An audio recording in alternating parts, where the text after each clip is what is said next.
I think it's just important. I think sometimes people say they don't have the time. Well, we find the time to do everything else. Yeah. Why not find the time to do the things that you love and enjoy?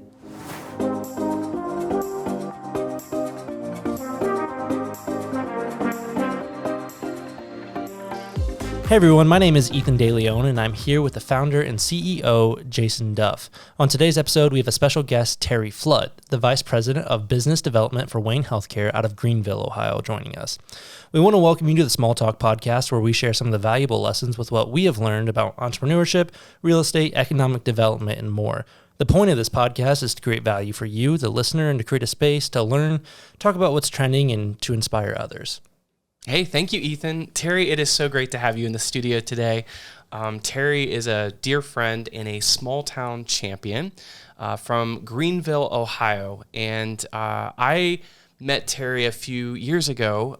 One of our companies, we have a billboard company called Comstar Outdoor, and we help small businesses and organizations use outdoor signs and billboards to highlight the great things that they're doing. And I got introduced to Terri and Wayne Healthcare because they provide healthcare and quality healthcare to small towns, rural communities, and all the people that live there. So if you think about the whole spectrum of care, whether it's someone that is celebrating an exciting birth of a new child, to dealing with working on pain management, to just staying doing preventative healthcare and staying healthy, Wayne Healthcare is doing a lot of innovation and great things. And Terri happens to be the vice president of that organization. And we connected because Greenville, Ohio is very similar to Bellefontaine, Ohio. The county that Greenville is in Darke County, which is in southwest Ohio. And the county seat, Greenville, is almost the exact same population of Bellefontaine. And for those folks that are listening, one of the things that I have learned in life is that if you can go visit other places and see what's working in those towns and communities and meet those folks, there's so many great lessons and learning and opportunity. And walking around the streets of downtown Greenville, I, of course, had to find a local coffee shop and went to the Coffee Pot, which is this amazingly, small town coffee shop that it's in a historic building that was a former department store that had been completely restored. And this building was restored about 25 years ago. And Amber Garrett and her husband really pioneered Main Street Greenville. And Main Street Greenville, they are a Main Street community that believes in the values of promotion and economic restructuring and design. And I was just so impressed because Main Street Greenville not only had one coffee shop, they had 4 others. And it was a town the size of Bellefontaine. So wow. I set off on that journey to really meet the leaders and business owners and people in that community that were doing significant things. And Terri was one of those individuals. Very cool. And of course, as I got to know her better and her story, she shared with me the importance of her small town. And I'd like to hear a little bit more about that for our listeners today. But Terri, tell us about your life growing up in Maysville, Kentucky. Sure.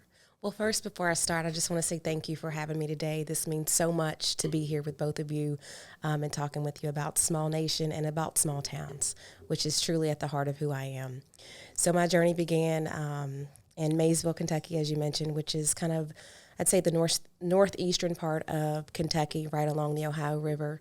And as a little girl, I recall my grandmother and I just walking everywhere. She decided not to get her driver's license until later in life. So we would walk places, or we would take the city transit, or, just get places the best way we knew how. And a lot of time that meant going downtown. So we would walk there, walk into the pharmacy, walk into the department stores, walking in the local banks, and just getting to know people. And I think really at a young age, I didn't realize it, but I realize it more now as I'm older, is it was building connections. And it was a sense of community and a sense of pride and family. And that still resonates with me today, even where I'm at in Greenville, Ohio. So I love that. And, when you think back to your grandmother, what were some of the the values and the things that she instilled in you that really helps make you the person you are today? Yeah. The first thing that comes to mind is strength. She actually worked at a hospital. She worked in the dietary department, which now we call nutrition services. So cooking and family meals, that was always important. And she always had a nice meal for us, a hot meal. But strength was one thing. And then just being respectable of others. She was very selective about who I could spend my time with. And I spent a lot of time with her. So when it came to friendships and boundaries and things like that, she was very protective of me. My mother, of course, was in the picture too, but she was working, coming from a single parent home. So if I wasn't with my mom, I was with my grandmother. So strength, independence, reading. A lot of times if I would ever say I was bored, she was like, you should never be bored. You should read a book, But those are some of the things that she instilled in me. And then just the importance of family as well. And coming out of a small town like that, where did people typically work, or did they have a chance to go to college? What was the path for someone in Maysville, Kentucky growing up? Well, I would say, there were opportunities. A lot of people that look like me, it really wasn't talked about. It wasn't pushed forward in a sense. It was starting to be a trend, I guess you could say, where the counselors would sit down and maybe talk to you really. Mm-hmm. But it was honestly me having the desire to say, okay, what can I do to research about a university? And a lot of my friends that I was close with, they all wanted to stay closer to home. And I was that one. There was a couple of us that ended up going to Western, but I was that one that said, you know what? I love all of my friends. I love my family. But there's other places that I can go. And I wanted to stay inside the state. So I ended up at Western Kentucky University. And my first time on the Hill, what I recall most vividly is the sense of family. And so I knew right then and there that even though I was going to get a scholarship to some other institutions in the state, that I was going to Western because it was a sense of family. What did you study when you were there? I ended up with an undergraduate degree in family studies and a minor in psychology. But honestly, I went with the desire to become an elementary education school teacher. Really? Yeah. All right. And my second grade teacher was an influence for that. And if we have time, I'll share the reason why. Well, you got to tell us that we have now. time. Yeah. I'm gonna sit back. Yeah. Well, in the second grade, actually, my great grandmother passed away. And that was my mother's mother's mother. And I remember her very vividly. And when she passed away, it was hard, even as a small child, being in the second grade. And my teacher at the time was Miss Linda Lee, and she was just amazing. At that age, she took me under her wing, stayed connected to my family throughout all the years, and because of her, all throughout the rest of my schooling, I wanted to become a teacher and make the impact on children like she did on me. Really cool. Unfortunately, when I got to my senior year at Western, I struggled with the praxis and some other things, and so I ended up changing my major, but I believe things happen the way that they're supposed to. Mm-hmm. Mentors are so important to us, and sometimes when we don't even know that someone is a mentor until later on we reflect in life of like, wow, they challenged me, they coached me, they nurtured me. Like those words tend to repeat themselves. How have those people helped you be a leader today, and as you think about ways that you're serving and giving back to others? Yeah, I think their words matter.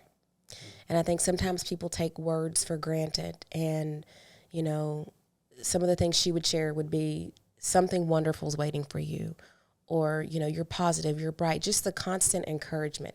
And I think sometimes we doubt ourselves for whatever reason, but it's people like the mentors that have been in my life and then now that I'm able to mentor, it's just being a guide for them. It's that positive reinforcement, encouragement, and helping to open doors for people when they don't see the door that's right there in front of them. Sometimes people say in small towns it can feel very lonely. Mm-hmm. And also that small towns are insignificant. Those are things that sometimes I have heard. How do you think about that, those words, and what is the truths that you found as you live your life related to where you grew up and the town you live in today? Yeah. I think it's definitely a misconception, and there are so many great things that come from small town and from small people, and just like small nation. I mean, look at this. So I think the sky's the limit, and I think that people are missing out if they have that understanding for people who come from a small town, because we're just as equally important, and we have value as well. As you left the university, how did Wayne Healthcare or Greenville find you, or how did you find Greenville? Yeah. When people ask me that question, I always say God, because at the time I was married, and I believe that God sent us there as an opportunity for us to grow closer together and closer to Him. And, things change, paths change, and that's okay. And you grow and you learn, and you become who you're supposed to be. And I will tell you, having had the opportunity to be placed in Greenville, Ohio, has been one of the most amazing opportunities in my life. I started out there as the Director of Marketing and Communications in 2014, and went on to be promoted to a position that wasn't a position, which was the Director of Business Development. And then later, which is the position I'm in now, is Vice President of Business Development. So opportunities continue to present themselves. I continue to say yes, and here I am today. Well, we are very blessed that you found that opportunity, or they found you. And I know in meeting you and walking the streets of Greenville, what are the things that you're really proud of about your town that you think make it special and unique? Good question. I always, like Oprah, ask the tough questions. Yeah. Well, as you know, I have a love for small towns, and having served on the Visitors Bureau Board and being a part of that, it's important that I learn more and more and more about our history. So I think Greenville, it's unique. When I started there and read more, and we would say it's a hidden gem. And it is hidden, but not so much. When you think about the agriculture aspect of it, but then you also think about the downtown, which is like a little city within itself. So the shops, the people, I keep circling back to people, because people make everything in my manner. And the community, the sense of community. When I think about the hospital sense, the role that I'm in, and then the downtown community, and I have to add, we're celebrating a centennial at the hospital. So when I even think about how the hospital started with a group of medical individuals who didn't want support from outside the county, government, the people, the community. They said, we need it, we'll get it. And so it's kind of like downtown, like it's starting to thrive, or it has thrived more. So it's the people that want the businesses and the stuff that's downtown. And I think with people like Jason and people like Small Nation, will continue to evolve and bring more businesses to our area. So you're seeing revitalization over? Yes. When I walk downtown now, I see they're painting more of the buildings. They're doing more renovations. More shops are moving downtown. Yeah. So, yes. We talk a lot about developing places and people. Yes. And I appreciate you mentioning, people. Investing in people as well as places has the potential to significantly compound positive returns. That is really at a foundation and core value. And I think communities like Greenville, Ohio have set the example for a lot of other towns around the state and around the country, including the work that we started here in Bellefontaine. Small towns are full of talent and ideas, and sometimes business owners have little access to funds when they start out. They may not understand the opportunities that exist in the local market. So we sometimes as leaders have to fill the gap and, provide the resources, advice, and tools for them to succeed. Can you think about, as you're developing your role at Wayne Healthcare, are there ways that you're supporting, inspiring people that have good ideas to maybe introduce them to resources, organizations, leaders in the area to take their ideas further? Are we speaking just to like small towns or just in general? Yeah, just anything you can think of, maybe even, I know you're very passionate about big brothers and big sisters. And so core issues in our community exist if there are young people that sometimes are left out. Maybe you can speak to that, of like how you're working with that organization to heal and solve a critical problem in communities? Sure. What I would say to that, I would start just as we're talking about big brothers, big sisters. I was very selective. One, I'm on the board, but two, I wanted a little sister. And it took a long process. I wanted to be paired with somebody actually in Dark County. And as we talk about diversity, yes, there's people there that look like me, but there's very limited people that look like me.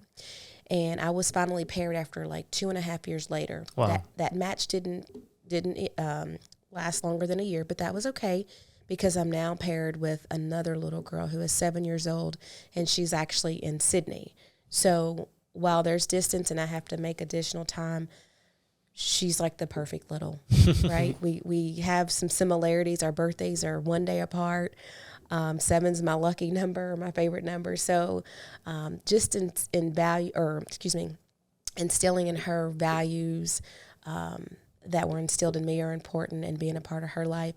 But then also there's people who are on the same career path or similar career paths from a healthcare standpoint that I also mentor and talk to. So I think all of that is important to pour into people as we talk about future leaders and future people who are going to possibly be sitting in the seats that we're sitting in today. I have a question for honestly both of you. I'm going to tee it up for you first, but as you're mentoring other people, whether it's with, the program or just in your position as you're mentoring other people based off of, your past experiences and people pouring into you, do you ever come across people who have a hard time accepting like that affirmation, that like don't believe, that they're good enough or that they can make a difference with a small town or that they're not significant enough? Like, what are some of those things that you can do to kind of push past that as you're mentoring someone else? Question. I think just it's the constant connection and figuring out where the connection between you two lie. Because the connection between me and you might be different than what our connection is. For us, it's the small town, the universities and things like that. So I think you start there and you hold on to that. And then you find those right touch points to continue to build them up to see things for themselves.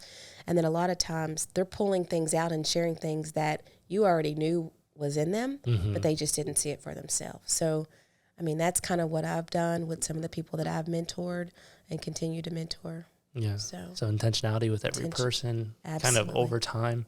Yeah. And making time is important and keeping, with some people I have set times every month, it's the third Tuesday at 2:30. And so I put it back on that individual, if we're going to do this, okay, here's what we're going to talk about each time. How can I hold you accountable? How can you hold me accountable? And if something happens that we can't meet at that time, it's on you to let me know so that we can reschedule. Yeah. So it's all those things. Yeah. Really cool.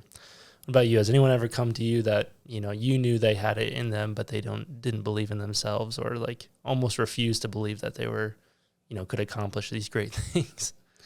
I love helping people find their superpower. And sometimes your superpower really is, developed. I think the hero's journey is a really important lesson that there'll always be kryptonite or pain that sometimes challenges us where, maybe we felt we couldn't accomplish something or we felt very lonely or we felt insignificant or even weird. I think sometimes when you're a creative or you've got ideas or you're maybe going against the mold, like it's a unique path. So when you find other people that can share their journey, their experience, mistakes they've made, but I like what Terri said about giving encouragement and reminding people that they're loved, they're cared about, like you value what they've accomplished, their hard work, like it's like a fuel and an energy. And I think in life, we need those people every now and then. We also need people, and I appreciate what she was saying about putting the ball back in someone else's court, because there's a lot of folks, there's a difference between giving a handout and a hand up. And I try to, support people with, if they've got something they're working on or they need something, challenging them with, have you read this book? And if you'll take time to read this book, like I'd love to sit down and schedule a meeting and spend unlimited time with you, but can you at least take the step of reading this article, this book, and let me know the 2 or 3 things that you learned from it? What's tough sometimes is that a lot of people, they want access to you as a mentor or your time, but they're not willing to do any of the work themselves. And so it separates the people who really do want to implement and act. And accountability is not a dirty word. It's a positive word. Yeah. Like, if you have a goal and a dream and got some ambition, go ahead and set a timeline to it, and then let's try to get it accomplished and done. Great. Thank you. That was just kind of I was thinking about that as you guys were talking. One thing, Terri, that really inspires me about you is as a female Black leader in a small town is diversity and inclusion.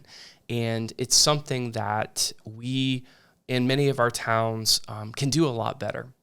How do we be welcoming? How do we support people that look different, have a different background?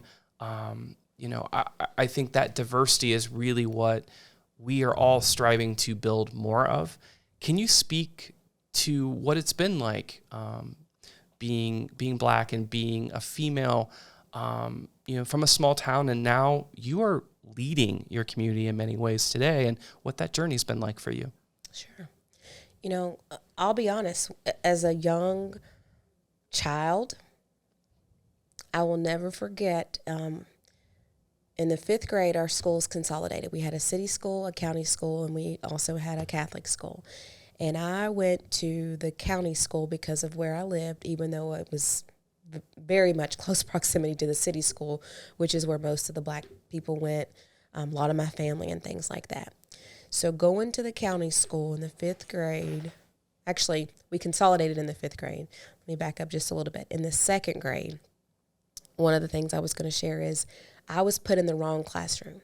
There was 2 of us, me and a little girl named Jamie. Now, I remember that, and at the time you kind of brush it off. Mm-hmm.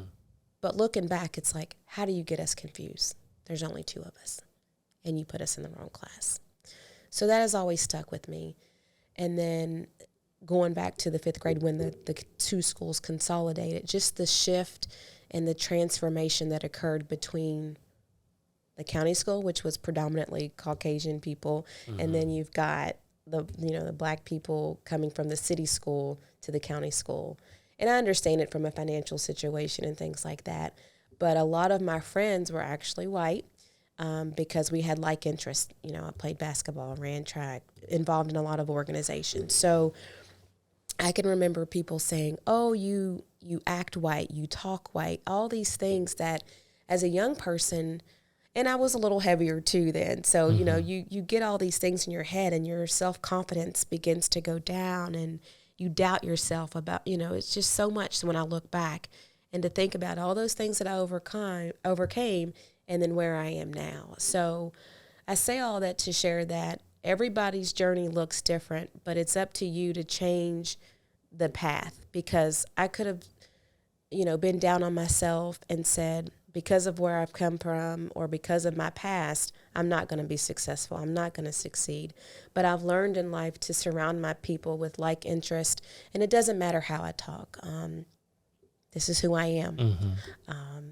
And I kind of just lost my train of thought. No, you're fine. Well, just thinking back. Just to add to that, no, I appreciate you being vulnerable and sharing that story of what that was like going through school. And I think that we'd like to say that those things are, that doesn't happen today, but we know that it does. And what can we be doing in our towns and communities to make people feel more welcome, that feel like race and sex and sexual orientation and all the various categories that we're all human beings? Like, what are things we can be doing to be better?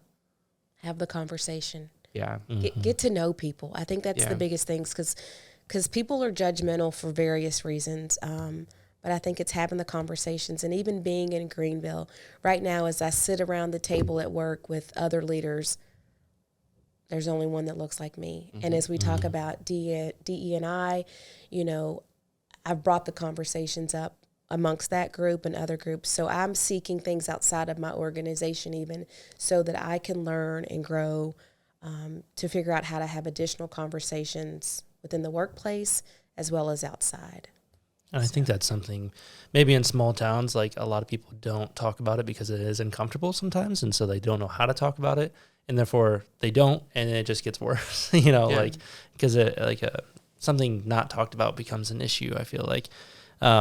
What are some areas or some ways that you have seen, like maybe an effort or something that was like inappropriate? Do you ever feel like in a small town, like they almost like, in their effort to like make it better, it's almost like, oh geez, like what are they thinking?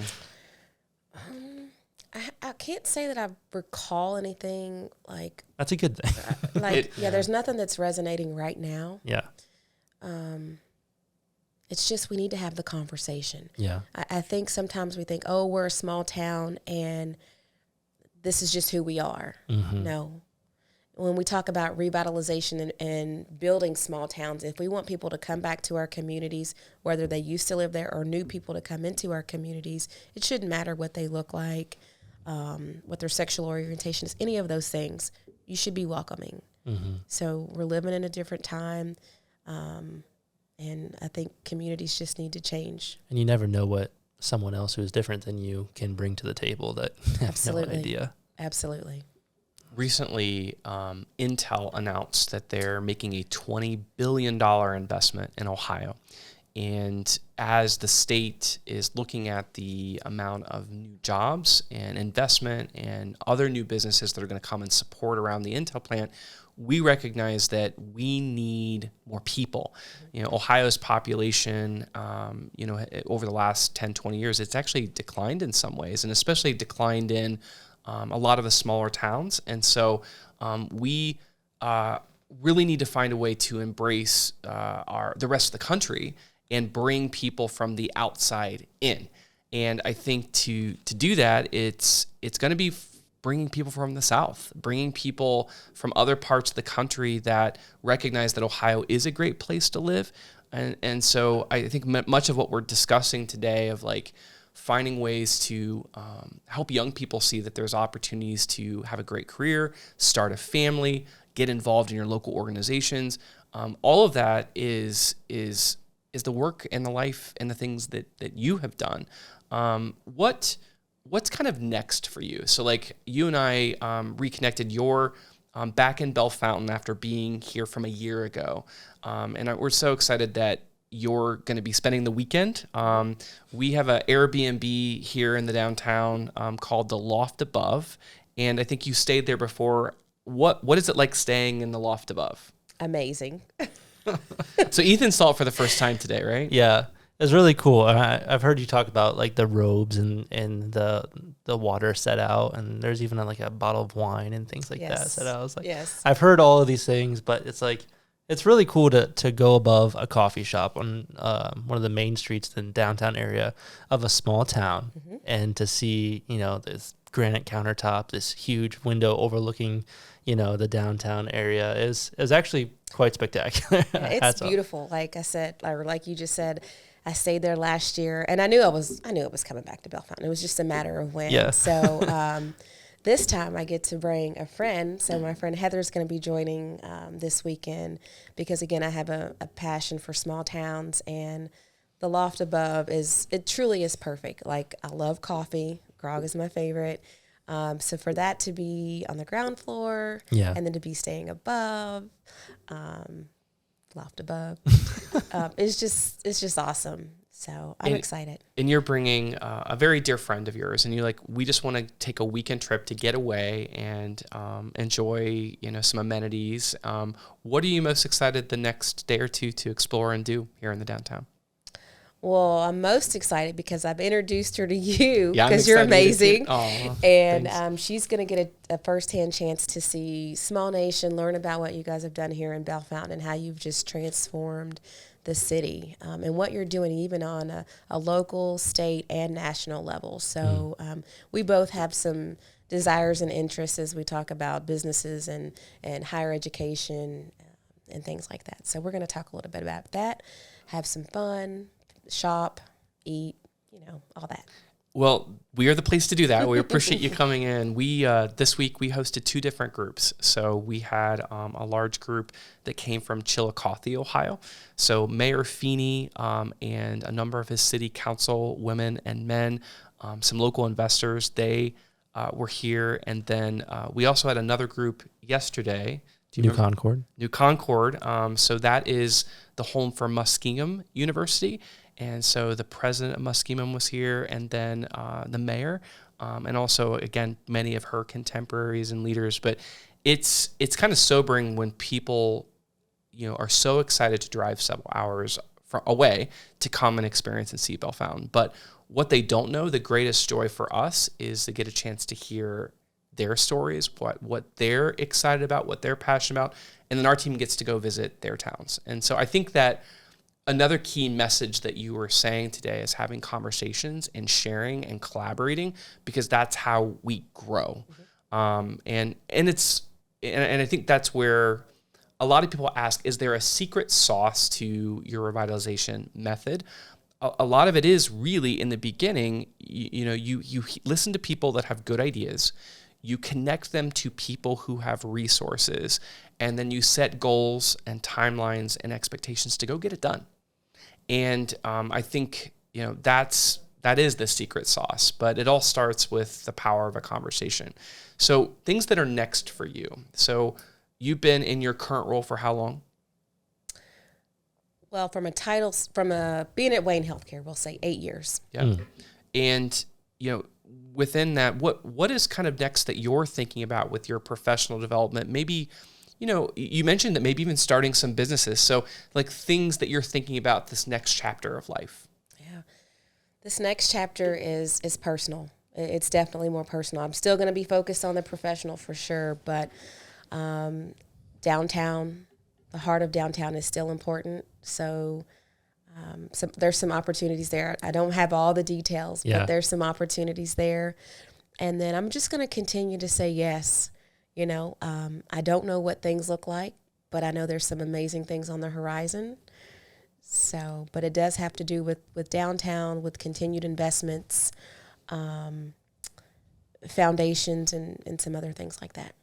So is giving back something that's important to you? Absolutely. I started giving back to my university before I was even out of school. I served on the Young Alumni Council, so being a philanthropist is definitely at the heart of who I am. Being a servant, getting involved and volunteering in communities and boards is giving another sense of giving back. So, yes. Sometimes I think there's a misnomer that if you don't have a lot of money, your ability to give back might be limited. Do you think that's a limiting belief in itself? It is. Yes. So for someone listening that may say, hey, like my financial situation is really tight right now, but I have a heart to serve. I have a heart to give. What are some examples or ideas that you might have for them to do that? I would say first they have to look inside themselves and sit down and figure out where their passion lies. And then there's so many organizations that they could get involved with. So, for me, it's like, I've served on the Red Cross board as chair, but also I'm on several committees, and I serve on the committees that I'm most desirous of learning more about, or where I feel like I can make the biggest impact. Mm-hmm. Yes, I contribute financially, but I also give of my time and other things. I mean, it might be just writing thank you cards or showing up at an event for a few hours. So it's not always a financial donation, and I think sometimes people misunderstand that part of giving. I completely agree. Ethan, when you think about service and giving back, what are some things how do you approach that in your life? For me, so I come from church world. So a lot of serving and everything is, often there's a place to do that in the church. And that's, in my personal life, that's, where I probably serve the most. Whether it's financially or with talents and abilities as well. For me, it just happens to be like videography mainly, things like that. But I do that on a Sunday morning as well as, I do it for my day job as well. But you're right. That's a passion of mine, and that's something that I feel like I can share, especially if I'm not in a position to give financially of different things. That's probably for me. a lot of towns are struggling to find volunteers right now. And part of it, I don't think it's because people don't want to serve and to give back, but I think it's sometimes just how busy people are. So when you think about your time, how do you prioritize it? How do you protect it? And how do you maximize it for the greatest good, Terri? Great question. I think we all struggle with that, with time and how we give. So some things that I've started to do is just to be intentional. Because energy, it matters, right? Yeah. So just like we plan out our day for work or our families, you have to do the same for yourself. So for me, I make it a point at least once a month. I'm spending time with my immediate family, whether it's going to see my nieces or nephew play ball, or I'm going home to visit. Otherwise, it won't happen. Otherwise, it will not happen. So I plan that out. I plan a weekend for myself where I can just decompress and do whatever I choose to do or nothing at all. And then those things that I'm passionate about, coming here to Bell Fountain or volunteering for an organization. I do that at least once a month. So every month I'm doing the same things, just in a different capacity. So I think it's just important. I think sometimes people say they don't have the time. Well, we find the time to do everything else. Yeah. Why not find the time to do the things that you love and enjoy? Powerful. I love that. Good little soundbite right there. Yeah. You're good at this. I don't know if anyone's ever told you that. Oh, thank you. This is my first time. So you're a natural. I have a hard time believing that. I'm serious. Doing great.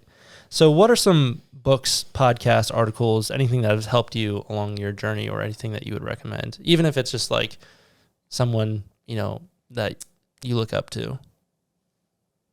Well, there's a lot there. I'm trying to think. I'll be honest. I haven't read a recent book. I have a couple with me this weekend to read. But the Bible is one that I do read often. I'm listening to some different podcasts. John Maxwell, I listen to a lot of him. Things about growth. I read different work-related things right now that are talking about. Do you ever get embarrassed by saying that sometimes? Like you're like so passionate about work that you listen to stuff in your free time. It's kind of bad. Because then we just admit that we're all nerds in some ways. So, yeah. So mostly right now it's just employee engagement and culture and, workplace development, talent acquisition. I'm reading a lot of stuff around that. And again, most of it's work related, but virtual home care and what the future looks like from a technology standpoint with healthcare and rural healthcare. So right now that's where my mind is because that's what's going on in my work world. Yeah. But that's cool. No, yeah. I think that's something we should continue to ask, people as they're coming in that's something I'm challenging myself even more. I've been really bad about reading just because through college and stuff, I just, you read what you have to and move on. But, I picked up a book actually for the first time in a while and I was pleasantly surprised, but I'm always curious and, not everyone learns through whether it's just books or podcasts. Like for me, I learned most of everything I know through YouTube. So I just like, asking everybody what are you learning right now and where are you getting that information from? So, yeah. Learning to listen. There's a book, I can't think of the exact title, but it's like Listen to Lead Well. I believe it's what I have with me right now. And just constantly working on myself and how I can be a better leader to my team and others. So that's kind of constant. And then emotional intelligence. I read a lot of stuff around that, articles and stuff. Nice. Well, I want to tell you that this weekend, I think I'm excited to hear in the last year since you've been here, there's been a lot of changes in our town. And part of it has been by listening to what the community says that they're missing. We've had 4 new hair salons, and basically these are more than just hair. They do nails and makeup and pedicures, but just places for people to be pampered. That is definitely a new iteration. The other thing that we're so excited is having more entertainment types of activities. So whether it's the Syndicate, the live music every Friday and Saturday night that happens in the beer garden in the summer months, to the Holland Theater, our historic theater in our town, the programming has, and the list of events and things that are happening there has been significant. But we also, can you believe it or not, have axe throwing in Bell Fountain, and Terri and I were talking earlier, and I said, have you ever been axe throwing? And she is like, that sounds dangerous to me. Yes. And I said the same thing, but like when we took our team, like what's so great about Axe Ventura, and they were actually a guest on a previous podcast, just sharing about what it was like to innovate and open up an axe throwing lounge at their first location in Ann Arbor, Michigan, second location in Findlay, third location in Bell Fountain. But Shannon and Anthony have really built a business around of making axe throwing cool. And they shared with us that, there was a lot of confusion around it, but now that they're open and the way that their model is by putting a professional in with you to teach, train, and coach you to make it a fun and entertaining experience, Terri, I'm here to tell you, if I could do it, you can do it too, and I promise you'll have a great time. So my pitch to Heather and Terri tomorrow is that, before they leave, they've got to check out Axe Ventura. But I'm excited to hear what your observations are of what's changed. So transformation is something that obviously you mentioned today that you resonate with, but I'm excited to hear the feedback from what it was like a year ago to what it is today. Take notes because he will ask. Oh, I know. Yeah. And I'm excited to share. He knows that I will be very open and honest about what the changes are, any opportunities of improvement. I'm excited. Yeah, that's really good. I feel like, we need to continue to do this because, especially now as people are coming to us, sometimes it can feel like we have it down, figured out, with different things, but it's always good to hear people's different observations looking in. And sometimes I feel like you can't find enough, to give feedback. So excited to have you in town.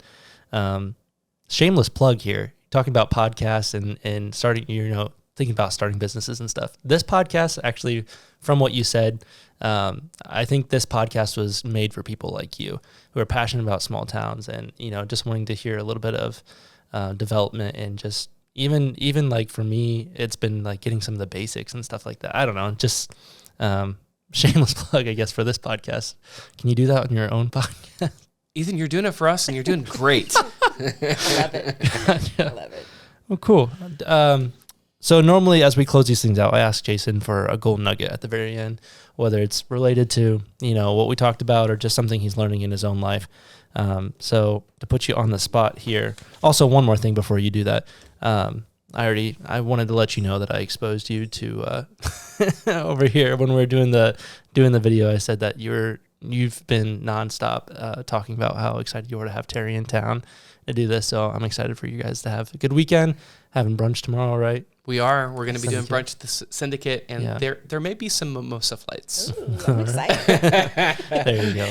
Anyway, go ahead and hit us with your golden nugget. Yeah. Well, Terri said today about the power of having a conversation and maybe even doing it with people that are different from you.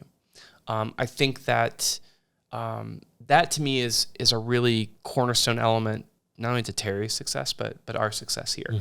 Mm-hmm. People that have a different background, maybe labeled as unique, weird, whatever. And I'm one of those weird, unique people.